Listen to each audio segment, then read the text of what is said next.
من اكتر الحاجات اللي احنا بنتعلمها من تربية القطط الالتزام. يعني هتعلمك ان كل يوم هتقوم قبل ما تفطر نفسك، قبل ما تشرب قهوتك هتفطر القطط. هتأكلهم بقى، تشربهم، هتشوفهم محتاجين ايه.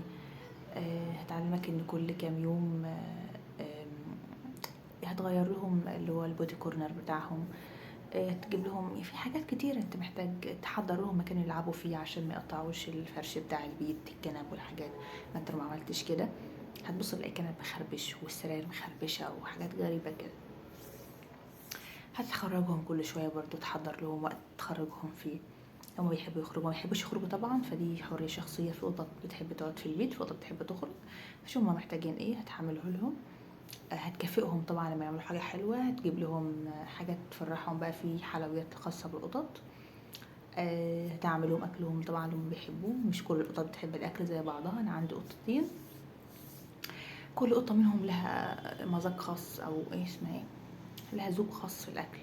يعني في قطه بتحب الخضار وتميل ليه، في قطه تانية بتميل للكرب والحاجات دي. طبعا في جانب بروتين اساسي في حياتهم. طبعا جانب البروتين ده زي مثلا السمك، زي اللحمه، الفراخ. طبعا بس استحاله ناكلهم طول النهار سمك ولحمه وفراخ، يعني ما ناكل نفسنا الاول. ف بنحاول نجيب لهم اكل جانبي بقى، كل قطه بتحب تاكل ايه فبنديلها. فدي طبعا حاجات بنتعلمها من تربيه القطط. الصبر، تحمل المصاعب والالام. انا مثلا كل ايدي خرابيش، الحمد لله يعني، في حاجات مش باينه، بس انا كل ايدي خرابيش.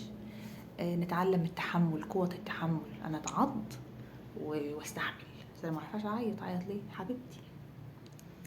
اتعلم تحمل مصاعب، اخد العضه كده والتانية والتالتة وحبيبتي انا من نوم، يلا.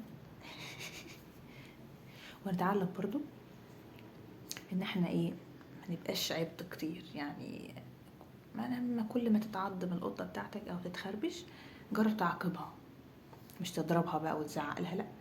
شوف كنت بتجيب لها ايه حلو، دي فوائد بقى التشجيع. بتجيب لها ايه حلو، امنعه عنها. لو عندك قطه تانية اديها قدامها، خليها تقول انا كنت بعمل ايه غلط، ما عدتش اعمله تاني كده بقى. وبكده احنا بناخد دروس مهمه جدا من تربيه القطط. بس هما كائنات لطيفة جدا، بتحلي حياتنا، بتسليها، بتحس ان في بهجة في المكان، في حس كده، في حد رايح حد جاي. كائنات جميلة جدا.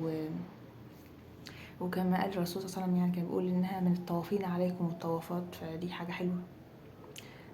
في ناس بقى بتقول انها حاجة مش حلوة في المكان وكده، مالناش دعوة بيهم، لا طبعا. بس السلام عليكم.